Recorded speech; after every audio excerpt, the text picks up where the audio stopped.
Hello friends, I quickly discuss our basic classification of capacitor.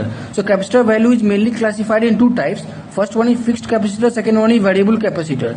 Fixed capacitor are those capacitor whose capacitance value is made fixed at the time of manufacturing and it can't be changed further. Variable capacitor are those capacitance whose capacitance value can be changed further. Fixed capacitor are classified in two types mainly. First one is polarized, second one is non-polarized. Similarly, variable capacitor is classified in two types mainly. First one is tuning, second one is trimming. So polarized capacitor is further classified in two types. First one is electrolytic, second one is supercapacitor. And electrolytic capacitor is further classified in three types. First one is tantalum, aluminum and niobium. Similarly, supercapacitor is further classified in three types: double layer, pseudo and hybrid. Similarly, non-polarized capacitor is further classified into various types as glass, air, film, ceramic, vacuum, etc.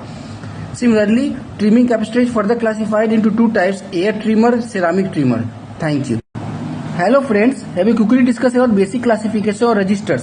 So resistors are mainly classified in two ways. First one is linear, second one is non-linear. So in linear resistor, current is directly proportional to voltage. But in non-linear resistor, current is not directly proportional to voltage. So if current is directly proportional to voltage, it follows Ohm's law in a linear resistor. But if current is not directly proportional to voltage, it doesn't follow Ohm's law in non-linear resistor. Okay, linear resistor is further classified in two ways, that is fixed type, variable type. Fixed type means its value is fixed, but in variable type resistor, its value is not fixed, its value can be changed. That is, so fixed type resistor is further classified in four ways, that is carbon composition, thin film, thick film, wire wound.